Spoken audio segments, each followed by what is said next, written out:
And ಹುಡುಗ ಈ ತರಾನೇ ಇರ್ಬೇಕು ಎಲ್ರಿಗೂ ಇರುತ್ತೆ ಆಬ್ವಿಯಸ್ಲಿ, ಎಲ್ರು ಥಿಂಕ್ ಮಾಡಿರ್ತಾರೆ ಹಿಂಗೆ ಹಿಂಗೆ ಹಿಂಗೆ ಇರ್ಬೇಕು ಅಂತ. ಸೊ ನನ್ಗೂ ಕೆಲವು ಕ್ವಾಲಿಟೀಸ್. ಎಂತ ಕ್ವಾಲಿಟೀಸ್ ಹೇಳಿದ್ರೆ ಅದ್ ರಿವೀಲ್ ಮಾಡ್ಬಿಟ್ರೆ ಅಂತ ಹುಡುಗರೇ ನೋಡ್ಬಿಟ್ಟು ಪ್ರಪೋಸ್ ಮಾಡಕ್ ಬಂದ್ರು ಬರ್ತಾರೆ. ಅದೇ ನಾನು ನಿಮ್ಗೆ ಕ್ಲೂ ಕೊಟ್ಟಿರೋದ್ರಿಂದ ನಾನು ಟ್ರೆಡಿಷನಲ್ ಹುಡುಗಿ ಅಂತ ಎಲ್ರಿಗೂ ಆಲ್ಮೋಸ್ಟ್ ಗೊತ್ತಾಗೋಗಿರುತ್ತೆ. ಸೊ ಆ ರೀತಿನಲ್ಲೇ ನಾನು ಥಿಂಕ್ ಮಾಡಿದ್ದೀನಿ. ಅಂದ್ರೆ ಇವಾಗ ಅಂದ್ರೆ ಎಷ್ಟೊಂದು ಕಡೆ ಅಂದರೆ ಮಿಸ್ಅಂಡರ್ಸ್ಟ್ಯಾಂಡಿಂಗ್ ಆಗೋದು ಅದೆಲ್ಲ ಕಾಮನ್ ಆಗಿ ಎಲ್ಲರ ಮನೆಯಲ್ಲೂ ಅದೇ ಆಗ್ತಿರೋದ್ರಿಂದ ನನಗೆ ಹೆಂಗೆ ಅಂದರೆ ನನಗೆ ಫ್ಯಾಮಿಲಿ ತುಂಬ ಇಂಪಾರ್ಟೆಂಟ್.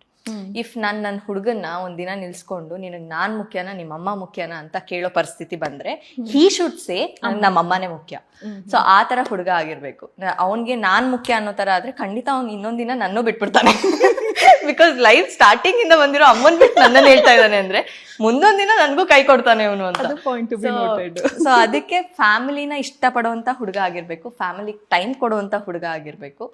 ಅಂಡ್ ನನ್ನ ತಂದೆ ತಾಯಿಗೂ ವಯಸ್ಸಾಗುತ್ತೆ, ಅವ್ರಿಗೂ ಒಂದು ಸ್ಟೇಜ್ ಬರುತ್ತೆ ಅಂದ್ರೆ ಮಕ್ಳ ತರ ನೋಡ್ಕೊಳ್ಳೋ ಸ್ಟೇಜ್. ಆ ಟೈಮ್ನಲ್ಲಿ ನಾನು ಅವ್ರಿಗೆ ತಾಯಿ ಸ್ಥಾನ ಕೊಟ್ರೆ ಅವ್ನ ತಂದೆ ಸ್ಥಾನ ಕೊಡುವಂತನ ಆಗಿರ್ಬೇಕು. ಸೊ ಆ ತರ ಹುಡುಗ ಆಗಿರ್ಬೇಕು ಅಂತ ತುಂಬಾ ಇಷ್ಟ. ಅಂಡ್ ನನ್ನ ತಮ್ಮಂಗೆ ಒಳ್ಳೆ ಗೈಡ್ ಆಗಿರ್ಬೇಕು.